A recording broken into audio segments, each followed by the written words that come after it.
sedikit kalau Nabi sedikit berdoa.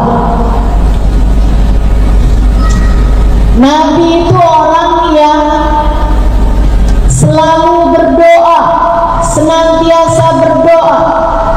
Beliau berdoa dengan bersuara, beliau pun berdoa dalam diam. Nabi berdoa dalam diam dan diam-diam berdoa. Apapun yang beliau lihat, hatinya tak berhenti mendoakan.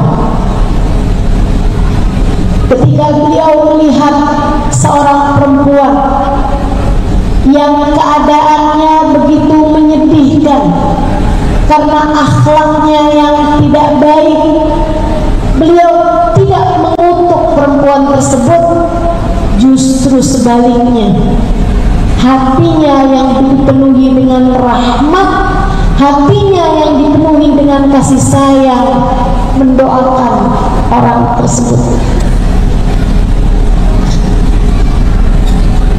Nabi sedang berkumpul dengan sahabatnya kala itu di serambi masjid. Ketika datang seorang perempuan yang dikenal badiatul kalam, ucapannya nggak bagus. Banyak di antara kita yang seperti itu. Kalau ngomong nggak pintar, kalau ngomong pedes, kalau nggak pedes asem, kalau nggak asem pahit, kalau nggak pahit getir. Orang tersebut datang menemui Nabi Muhammad di saat Nabi sedang berkumpul bersama dengan para sahabatnya dan beliau makan kurma. Sedang ada kurma disuguhkan di depan beliau, para sahabat pun juga memakannya, Nabi pun memakannya. Perempuan ini datang, dia datang aja, para sahabat yang deg-degan. Boleh yang anaknya menangis diajak keluar, agar tidak mengganggu konsentrasi saya dan konsentrasi teman-teman yang lain. Terima kasih. Enggak apa-apa, saya rasa dari luar juga tetap kedengeran suara saya, insya Allah. Saudara sekalian yang saya muliakan, perempuan ini datang, para sahabat di sekitar Nabi deg-degan. Ya Allah, dia mau ngapain nih? Karena orangnya memang terkenal akhlaknya nggak bagus, perilakunya nggak baik, kurang ajar, tepatnya seperti itu. Betul aja, begitu dia datang, dia langsung minta para sahabat minggir. Minggir dong, saya mau ketemu sama Nabi. Kayak dia siapa gitu. Begitu dia datang, langsung minggir-minggirin para sahabat sampai tepat ada di hadapan Nabi Muhammad. Para sahabat mukanya udah gak enak aja. Perempuan ini kurang ajar. Nabi kan gak suka bertemu, berdekatan dengan perempuan gitu. Apalagi itu perempuan datang di lingkungan semuanya laki-laki, kan gak baik, gak bagus. Agama pun juga melarang kita untuk berdesak-desakan berada di tengah laki-laki. Begitu di hadapan Nabi Muhammad SAW, dia pun menunjukkan akhlaknya yang tidak terpuji. Dia bilang, ya Rasulullah, lakimi ya Rasul, lagi makan kurma nih, boleh kali saya disuapin kurmanya?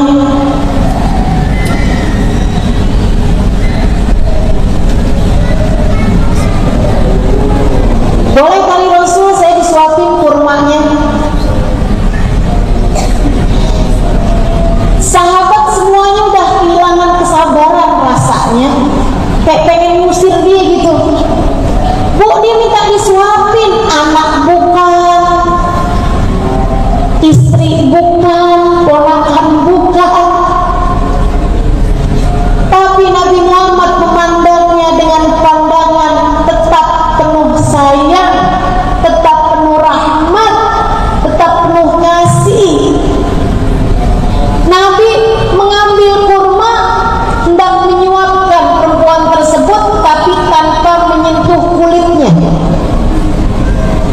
tanpa menyentuh bibir perempuan ini, karena Nabi memang tidak pernah mau bersentuhan kulit dengan wanita yang bukan mahram.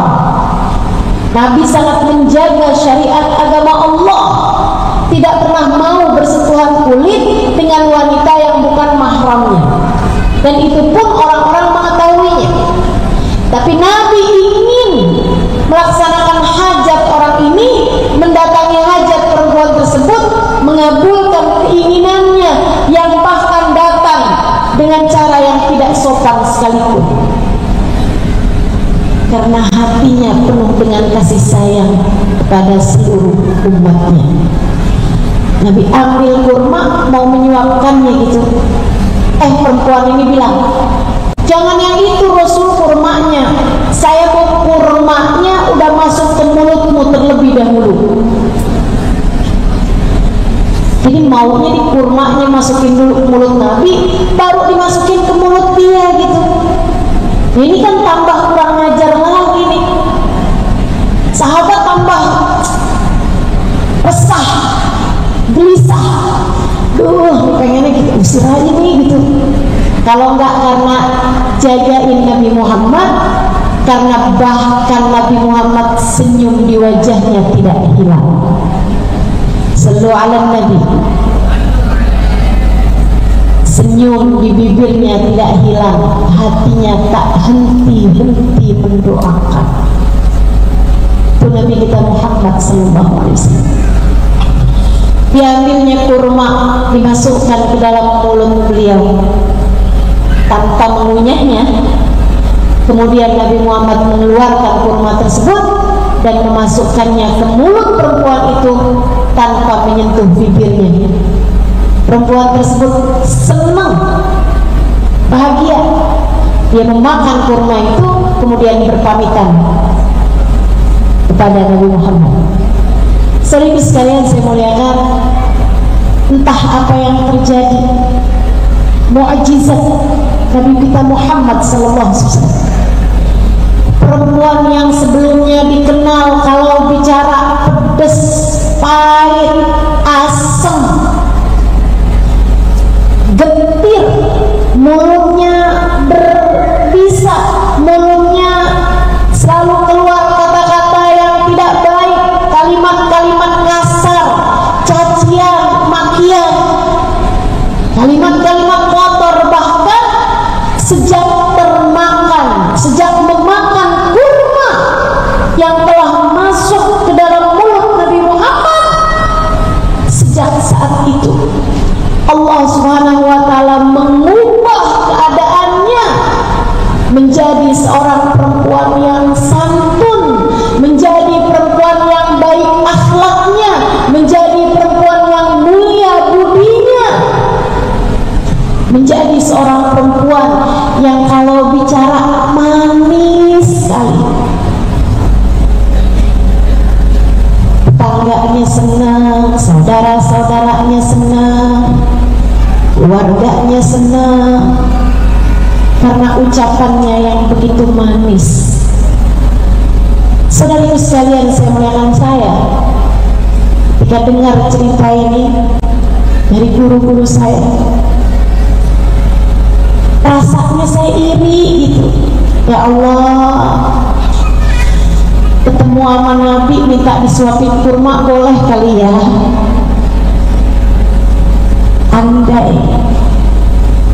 Andai beliau secara fisik masih ada di atas muka bumi ini, hingga kita bisa merasakan mukjizat doa beliau secara langsung, hingga kita bisa merasakan keajaiban dari doa-doa beliau yang mampu mengubah keadaan secepat kilat,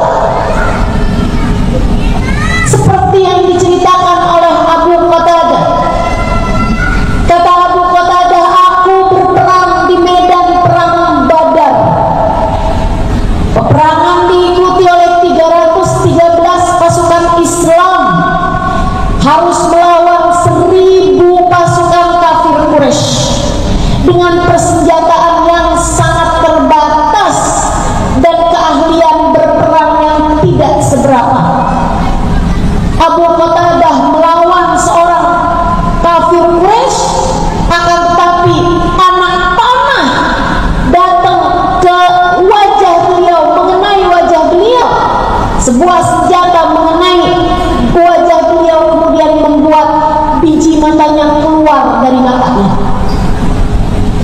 Abu Qatadah mengambil biji mata tersebut.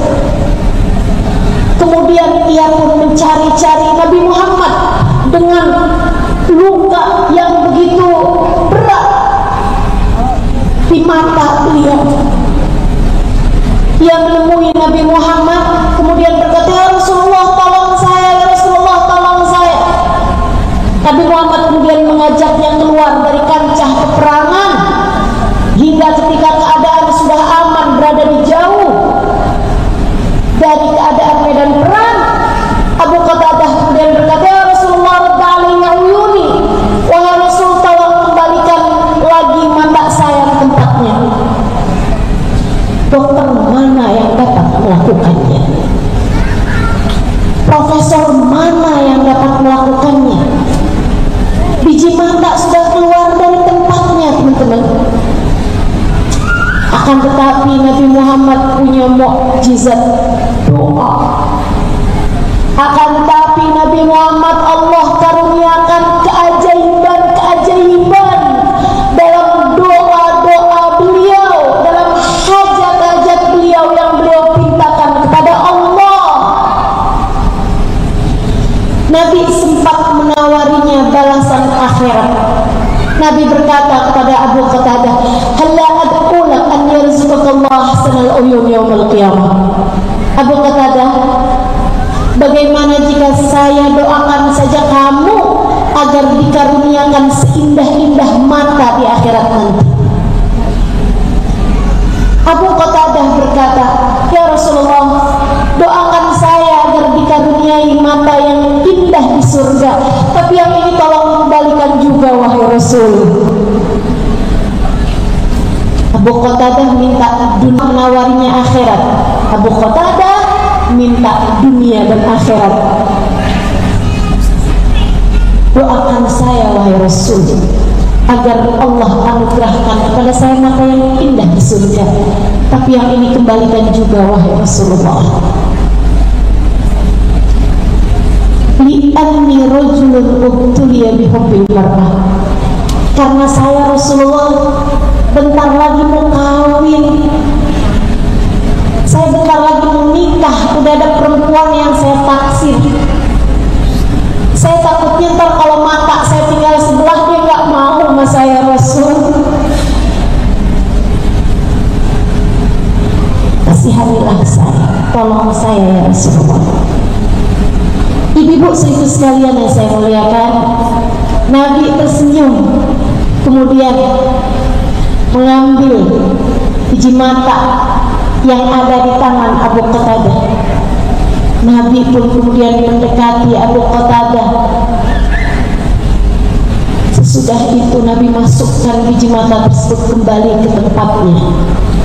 Tentu Nabi Muhammad saat itu melihat luka-luka di mata Abu Qatadah, urat-uratnya yang memburai, kemudian darah-darah yang mengalir. Karena biji mata Abu Qatadah keluar saat itu bukan dengan operasi, melainkan dengan pedang atau senjata yang lain yang membuat biji matanya terkeluarkan. Nabi memasukkannya dan membiarkan tangannya di mata Abu Qatadah untuk beberapa saat lamanya. Beliau berdoa, dan lihat keajaiban doa Nabi Muhammad. Abu Qatadah bercerita, "Ma rafa'a Rasul sallallahu alaihi wasallam yadahu min aini illa wa qad radda Allah aini fi makani kama kan." Tidaklah Nabi Muhammad mengangkat tangannya dari mataku, melainkan sudah Allah mengembalikan kembali mataku seperti sedia kala, seolah tidak pernah terjadi apa-apa. Bukan hanya matanya yang kembali dapat melihat, melainkan Allah tautkan kembali daging-daging yang sebelumnya terkoyak.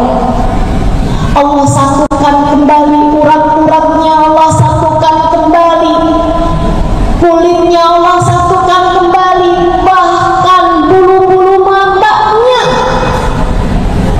seolah tidak pernah terjadi apa-apa.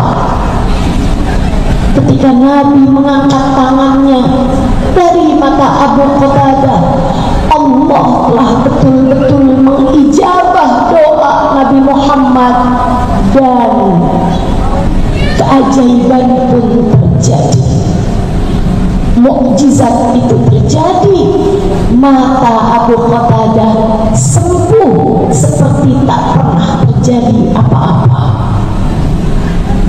Abu Qatadah bahkan bercerita, sampai saat ini katanya, ketika Nabi sudah wafat, ketika Abu Qatadah sudah tua, Abu Qatadah bercerita, sampai saat ini saya kalau kena sakit mata, yang sebelah aja yang dibalikan sama Nabi Muhammad nggak pernah kena sakit mata.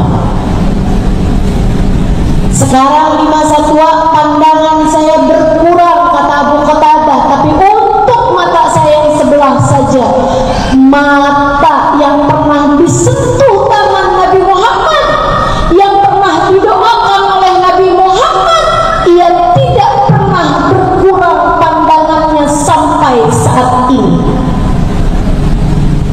Keajaiban doa Nabi kita Muhammad sallallahu alaihi wa ala alihi wa sahbihi wasallam.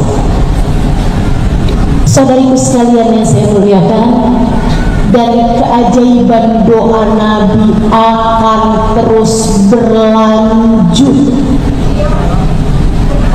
kepada kita umatnya.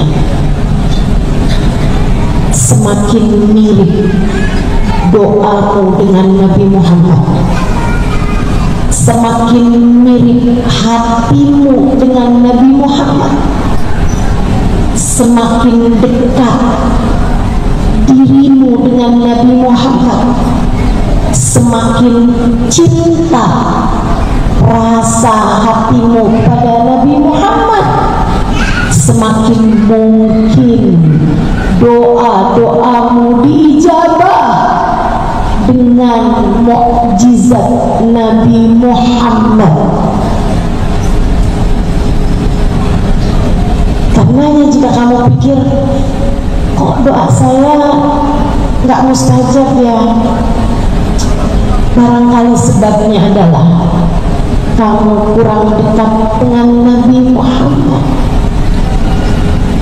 Sebab dialah pemilik mukjizat doa. Yuk sekarang kita pelajari apa aja yang diajarkan Nabi Muhammad mengenai doa, agar doa-doa kita lebih dekat dengan ijabahnya. Yang pertama, Nabi Muhammad itu melarang kita untuk berdoa buruk kepada diri sendiri ataupun kepada orang lain. Jadi kamu kalau doa, jangan pernah berdoa buruk pada diri sendiri ataupun kepada orang lain. Jangan doa buruk sama diri sendiri, jangan. Nabi mencontohkannya. Kata Nabi Muhammad, "Lau araftum ma da'atallahu 'alal ajdam, la tamannaitum an law kanu judama." Andai saja kamu tahu balasan yang Allah Subhanahu wa taala berikan kepada orang yang kena sakit kusta, sakit lepra. Andai kamu tahu balasan yang Allah Subhanahu wa taala berikan kepada orang yang sakit kusta di akhiratnya, kalau dia sabar menjalani sakitnya, kalian akan berharap, andai saja waktu hidup di dunia aku kena sakit kusta. Walakinnal mu'min la yas'al illal afiyah. Tapi orang mukmin enggak boleh berdoa buruk pada dirinya sendiri. Orang mukmin kalau meminta kepada Allah, kalau berdoa, doalah minta afiah, minta kesehatan dan minta keselamatan. Nabi kayak lagi mau ngasih tahu orang kalau dikasih sakit waktu di dunia itu di akhiratnya senang, kata Nabi gitu.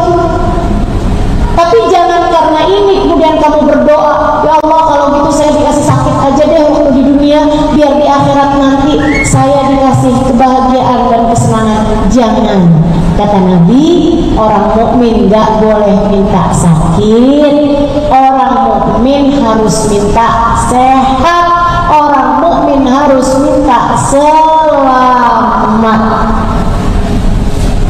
Kayaknya kalau hidup saya di penjara nih, saya selamat nih, gak ketemu banyak orang. Jangan kemudian minta agar kamu di penjara. Jangan minta sesuatu yang gak enak, teman-teman sekalian. Berdoa buruk untuk diri sendiri nggak boleh, apalagi berdoa buruk buat orang lain. Bukan hanya nggak boleh, akan tetapi juga berdosa. Ngapain kamu berdoa buruk untuk orang lain? Ya Allah, sakit hati saya sama dia ya Allah. Ya Allah, tabrakin aja dia. Orang itu ya Allah sudah menyakiti hati saya. Ya Allah, jadikanlah petirmu menyambar dirinya. Kamu doain dia kena petir, kamu doain dia bangkrut usahanya, kamu doain dia biar kecelakaan. Saudariku sekalian yang saya muliakan, jangan pernah berdoa buruk buat siapapun. Nabi cerita bahwasanya ketika ada seseorang yang mendoakan untuk orang lain, akan ada malaikat yang mendoakan orang tersebut, sehingga doa itu sebelum sampai kepada orang lain, sampai dulu kepada dirinya. Kita tuh kalau doa, ya Allah, ampunilah fulan bin fulan, fulan bin fulan, fulan. Ya Allah, sayangilah, sembuhkanlah fulan bin fulan, fulan bin fulan. Gitu, kamu berdoa baik. Ya Allah, anugerahkanlah rezeki yang banyak untuk fulana, untuk fulana, untuk fulana. Kamu berdoa gitu dengan doa yang baik buat orang lain, itu ada malaikat yang mengaminkan doamu tersebut untuk dirimu sebelum untuk dirinya. Ya Allah, walahu mithlu dzalik, karuniakanlah untuk dia yang seperti itu juga. Ya Allah, dia juga ya Allah badannya sehatkan, ya Allah dia juga ya Allah mudahkan usahanya, ya Allah dia juga ampunin ya Allah, ampunin ya Allah. Dan doa para malaikat tentu lebih mustajab daripada doamu itu, bukan? Jadi kalau kamu doain buruk buat orang lain, ya Allah jadikan dia sambar petir ya Allah, kata malaikat, kamu duluan ya Allah, dia duluan ya Allah, sambar petir dia ya Allah.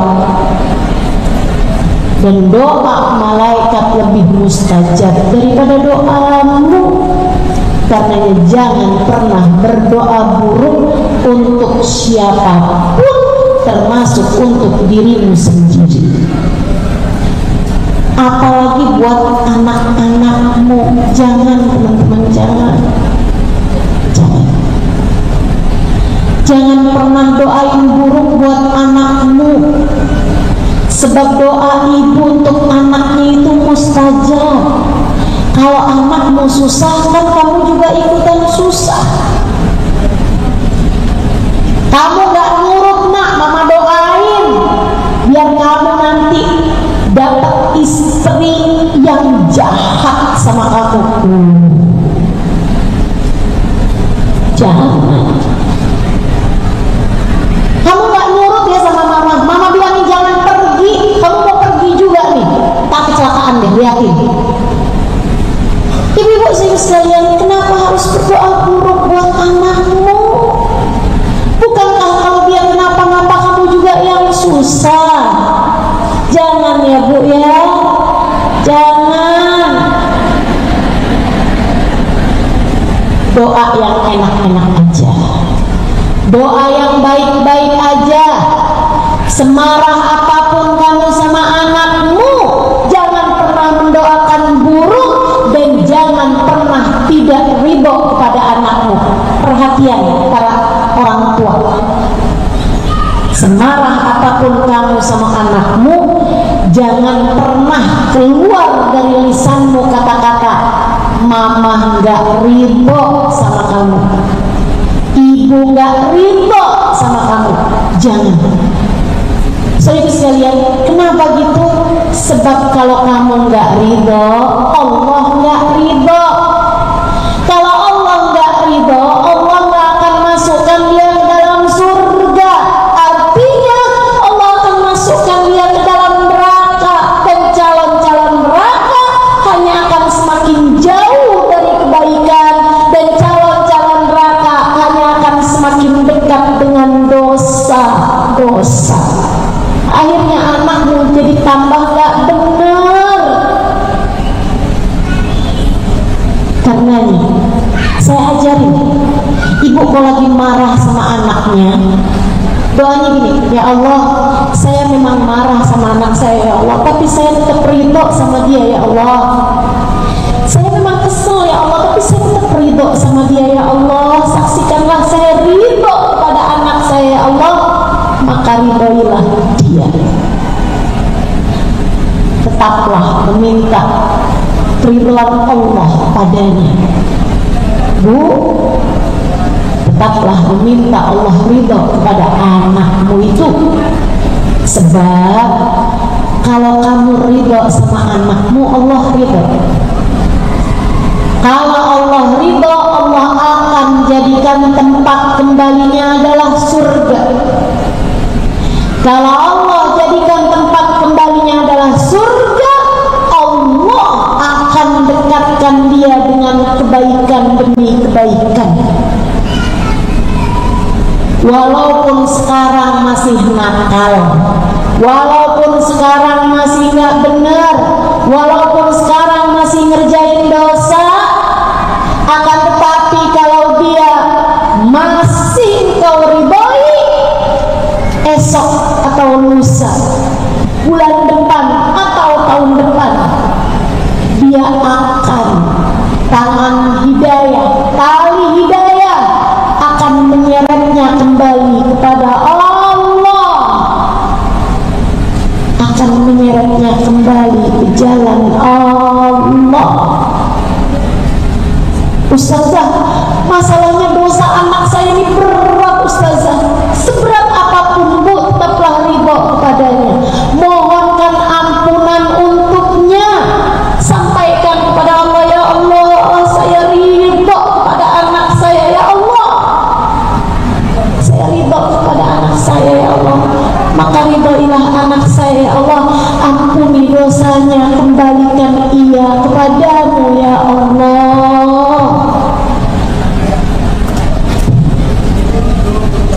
Kasihanilah dia, sayangilah dia, sayangilah dia. Jangan pernah berdoa buruk untuk siapapun. Kalau buat suami boleh Ustazah, nggak boleh juga. Tapi suami saya sudah berkhianat Ustazah, jadi kan saya berdoa buruk buat dia dan pelakornya.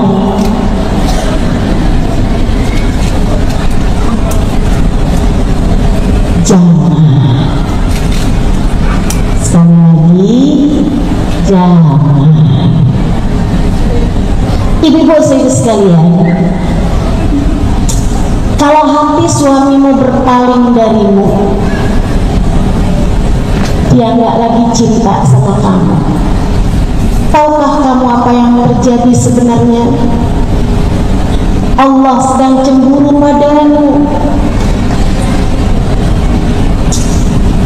Kamu tuh dulu-dulu ngarep cinta Allah, begitu punya suami, yang kamu agung-agungkan adalah cinta suamimu.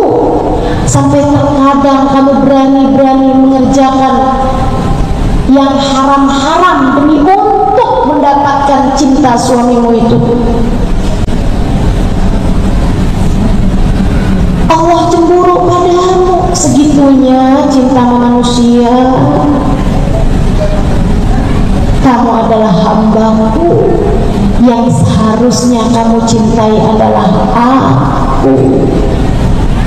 Hingga akhirnya Allah yang cemburu, Allah jadikan hati suamimu berpaling darimu, seolah Allah berkata, lihat cinta manusia bisa berpaling darimu, sebab akulah yang seharusnya kamu cari cintanya. Hanya aku yang seharusnya kamu kejar cintanya. Hanya aku yang seharusnya kamu mengemis cintanya kepadaku, bukan siapapun dari makhluk-makhlukku. Wahai hambaku, kembalilah padaku. Sering saya sampaikan kepada semua perempuan-perempuan agar kamu hidupnya lebih bahagia. Ku sampaikan padamu, di saat hati suamimu berpaling darimu, itu adalah tali yang Allah ulurkan kepadamu untuk membuatmu kembali padanya. Karenanya, jangan doakan buruk suamimu, jangan pula doakan buruk perempuan itu. Akan tetapi ucapkanlah, ya Allah, hati suamiku berpaling dariku. Akan tetapi Engkau ya Allah, jangan pernah berpaling dariku. Jangan pernah tinggalkan aku ya Allah. Maafkan jika selama ini aku lupa kepadamu, lupa mencari cintamu, lupa mengemis cintamu, karena hatiku tersibukkan dengan mencari cinta manusia. Ya Allah, kembalikan aku kepadamu dan tetaplah mencintaiku. Jangan pernah berpaling dariku ya Allah. Jangan pernah tinggalkan aku. Paham sampai sini? Masih sakit hati? Masih. Latihan ya, insya Allah. Latihan. Saudariku sekalian yang saya muliakan, jangan pernah berdoa buruk untuk siapapun, termasuk untuk dirimu sendiri. Nabi juga mengajarkan, innallaha la yastajib doa al-bakhil. Allah tidak mengijabah doanya orang yang pelit. Ada seseorang dari umatnya Nabi Musa berdoa terus saja, tahun, 2 tahun, 3 tahun, doanya gak ijabah. Dia berdoa sesuatu yang kelihatan mata gitu kalau diijabah. Doanya nggak diijabah. Akhirnya dia bertanya kepada Nabi Musa, ya Musa, inni sa'altullah falam yujibni. Wahai Musa, aku ini berdoa bertahun-tahun sama Allah, Allah nggak ijabah juga. Bukankah Allah maha mengijabah doa? Wahai Nabi Musa, tanyakan kepada Allah Ta'ala. Nabi Musa kan dapat berbincang-bincang dengan Allah di Bukit Sinai. Saat Nabi Musa berbincang dengan Allah, Nabi Musa tanya, ya Rabb, fulan bin fulan bertanya kepadaku, dia sudah berdoa lama tapi doanya tidak kau ijabah. Kenapa ya Allah? Allah berkata, wahai Musa, katakan padanya, sebab aku tidak mengijabah doa orang yang pelit. Dia kalau doain dirinya sendiri aja, gak pernah doain orang lain. Bertahun-tahun kudengarkan dia berdoa, dia hanya meminta untuk dirinya sendiri, tidak pernah mendoakan orang yang lain. Andai sekali saja dia berdoa mendoakan ijabah doanya itu. Kamu kalau doa jangan doain diri sendiri aja, doain orang tuamu, doain suamimu, doain anak-anakmu, doain saudara-saudarimu, doain sahabat-sahabatmu, doakan tetangga-tetanggamu, doakan kawan-kawanmu, doakan umat Islam, doakan umat Islam, doakan. Karenanya Nabi Muhammad ketika mengajarkan doa kunut kepada Sayyidina Hasan bin Ali bin Abi Thalib, yang dengannya kita kalau saat subuh kan pakai kunut tuh. Doa itu diajarkan Nabi kepada Sayyidina Hasan bin Ali bin Abi Thalib, cucunda beliau. Wahai Hasan, ucapkanlah Allahumma hdina fiman hadait, afina fiman afait, wallana fiman tawallait, barik lana fima a'tait, wa qina syarra ma qadait, innaka taqdi wa la yuqda 'alaik, fa innahu la yadhillu man walait wa la ya'izzu man 'adait, tabarakta rabbana wa ta'alait, wa lakal hamdu 'ala ma qadait, astaghfiruka wa atubu ilaik. Saudara sekalian, doa ini diajarkan Nabi Muhammad kepada Sayyidina Hasan. Allahumma hdina fiman hadait, ya Allah berikanlah hidayahmu untuk kami. Padahal yang doa sendirian. Kenapa gitu? Meniatkannya untuk diri sendiri dan orang-orang yang disayangi. Meniatkannya untuk diri sendiri, untuk orang tua, untuk anak-anak, untuk keluarga, untuk saudara, untuk semuanya diniatkan. Terutamanya juga ketika Allah Subhanahu wa taala memerintahkan kita untuk berdoa, dan menjadi doa paling banyak yang kita minta kepada Allah Subhanahu wa taala. Dalam sehari semalam minimal 17 kali kita baca doa tersebut. Tidak mendoakan diri sendiri, tapi mendoakan dengan sighat jamak, mendoakan dengan kata ganti kami. Kita baca dalam surat Al-Fatihah kita, Alhamdulillahirabbil alamin, Bismillahirrahmanirrahim, Alhamdulillahirabbil alamin, Arrahmanirrahim, Maliki yaumiddin, Iyyaka na'budu wa iyyaka nasta'in, Ihdinas siratal mustaqim. Ya Allah, berikanlah kami petunjuk jalan yang lurus. Kita nggak bilang ya Allah berikanlah aku petunjuk jalan yang lurus, atau tempuhkanlah untukku jalan lurusmu ya Allah. Kita nggak bilang tempuhkanlah untukku jalan lurusmu, akan tapi kita bilang ihdinas siratal mustaqim, tempuhkanlah untuk kami jalan lurusmu ya Allah. Kenapa Allah nyuruhnya untuk kami padahal yang berdoa sendirian?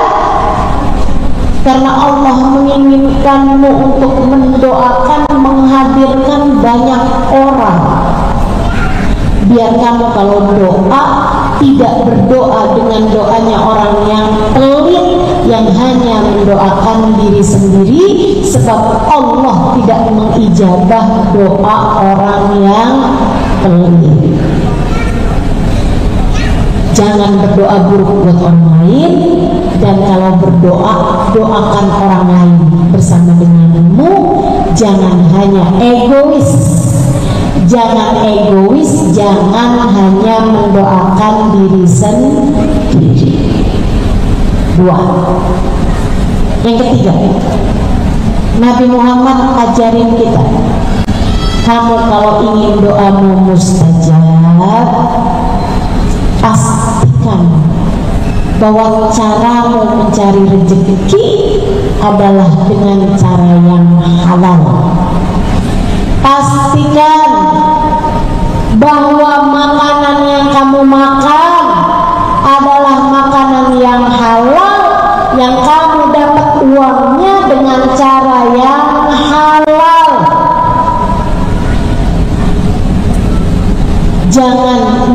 menghutangkan ataupun berhutang riba. Jangan ambil pinjol karena uangnya adalah uang yang haram. Jangan ikut-ikutan judi online lagi marak. Negara kita ini darurat judi online, teman-teman. Kenapa banyak sekali orang Indonesia ambil judi online, ikutan slot, main di HP? Karena ternyata yang ikutan tersebut bukan hanya kaum laki-laki, tapi banyak juga dari kalangan perempuan. Banyak emak-emak ikutan judi online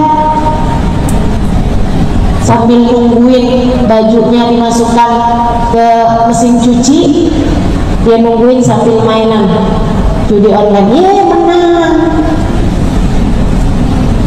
besokannya kalah, akhirnya jadi depresi, akhirnya jadi stres. Teman-teman seribu sekalian, tagih-tagih sana sini, membuat doamu juga gak mustajab.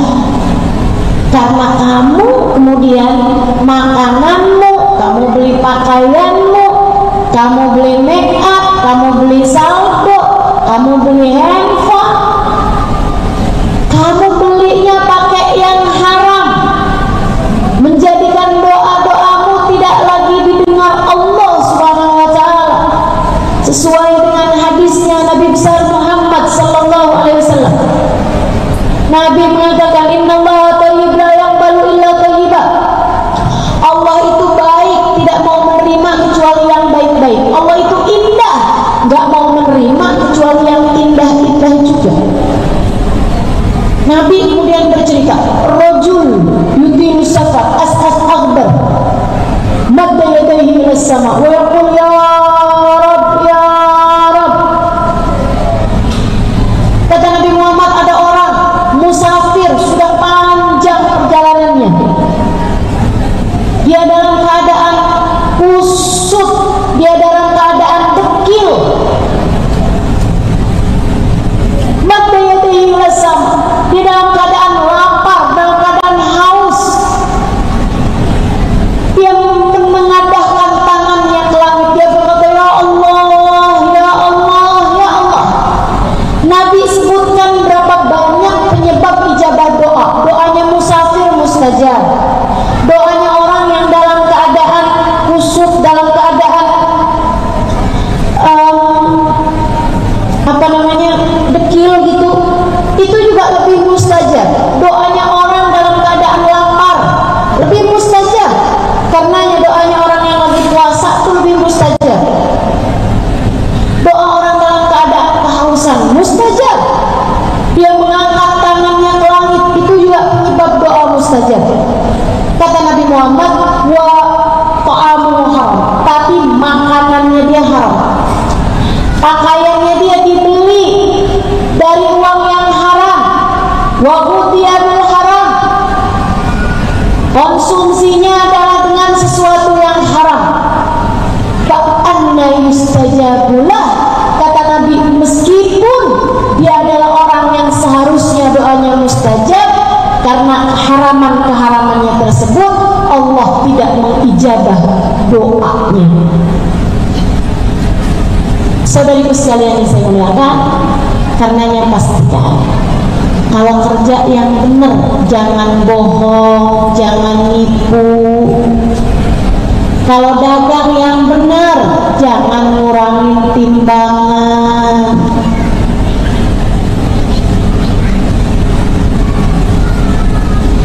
Kalau kamu berupa pelayanan, pekerjaanmu, tepatilah janji yang sudah kamu buat. Jangan ingkar janji. Kalau barang yang kamu jual ada cacatnya, tunjukkan kepada pembeli.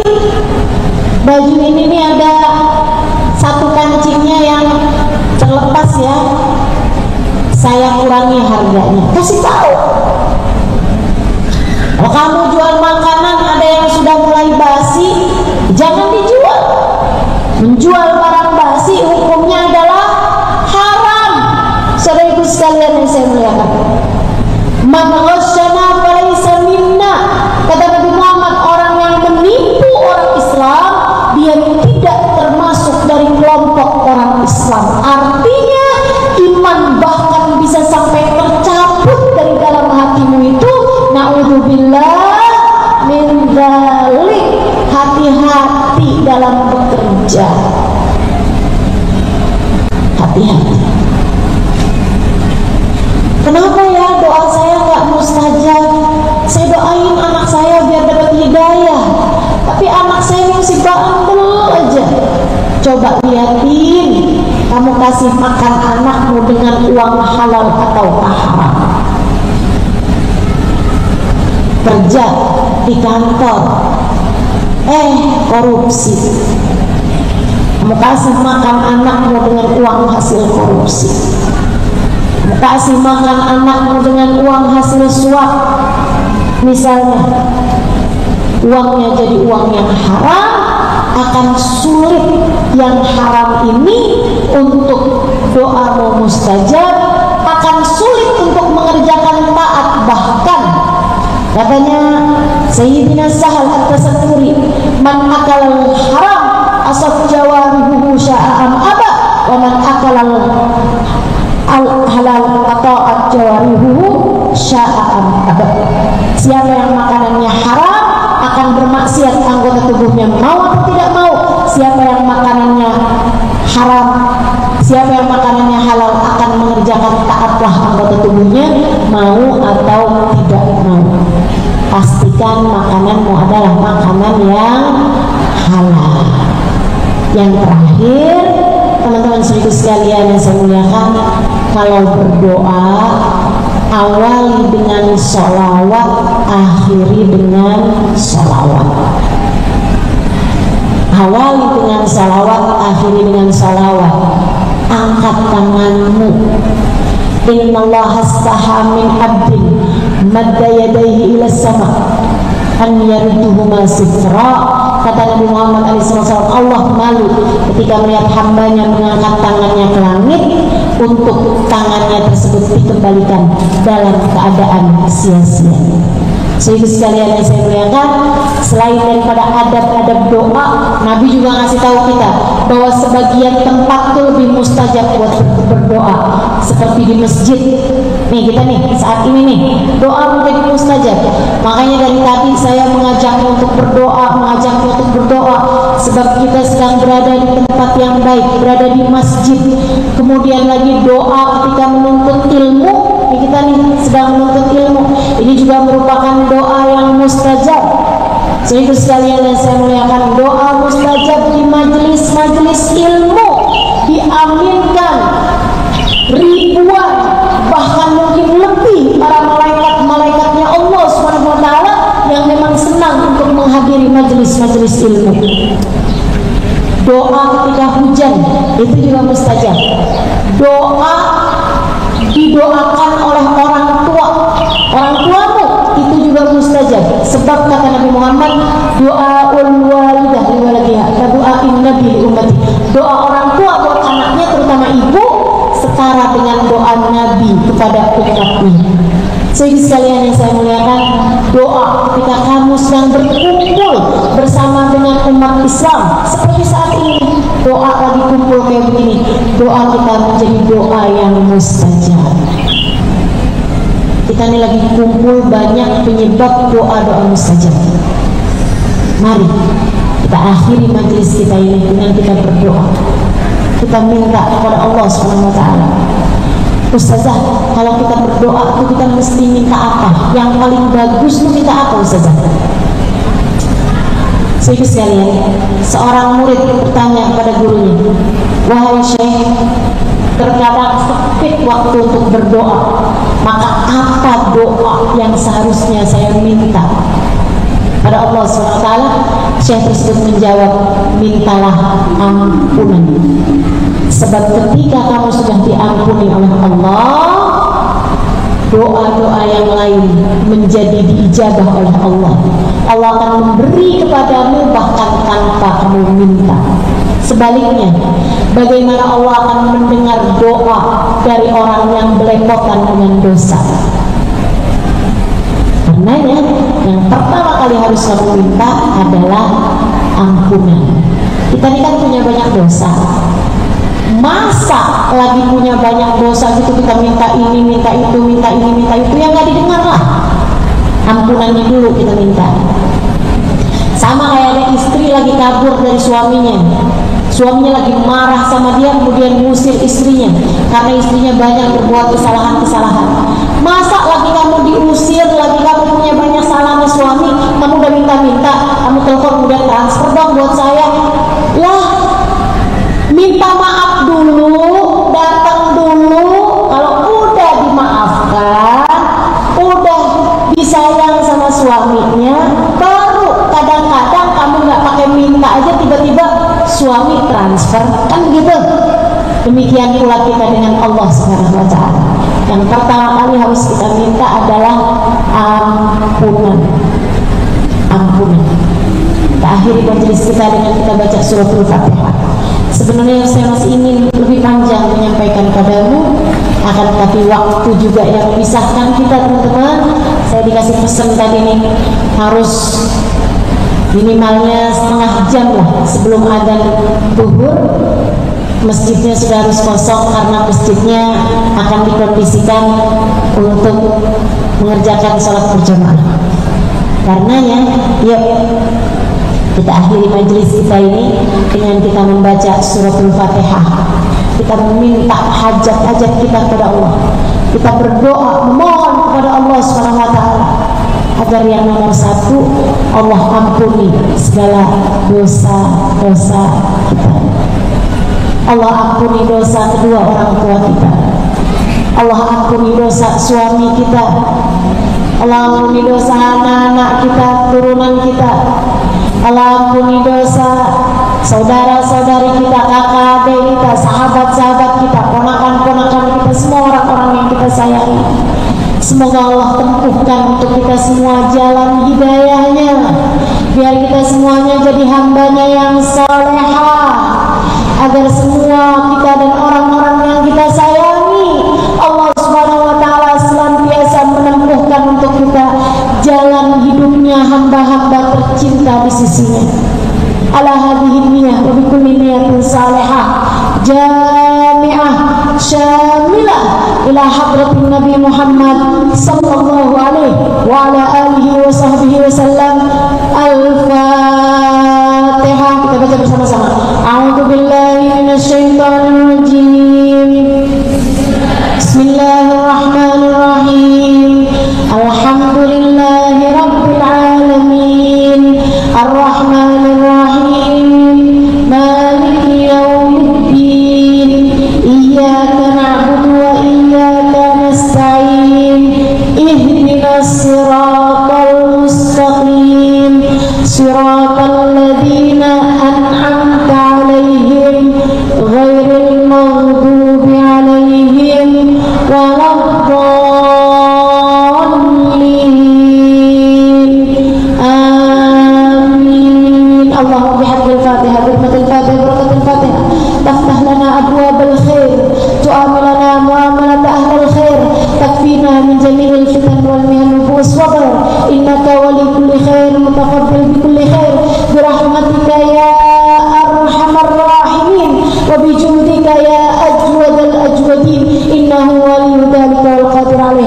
Allahumma inna nas'aluka ziyadatan fid din wa barakatan fil umur wa sihhatan fil jasad wa sa'atan fil rizqi wa taubatan qabla al maut wa syahadatan 'inda al maut wa maghfiratan ba'da al maut wa afwan 'inda al hisab wa amanan min al 'adzab wa nasiban min al jannah wa razaqna an-nazar ila wajhika al karim. Allahumma afina min balaik wa awzi'na syukra ni'matik wa adikna barda afik wa halawata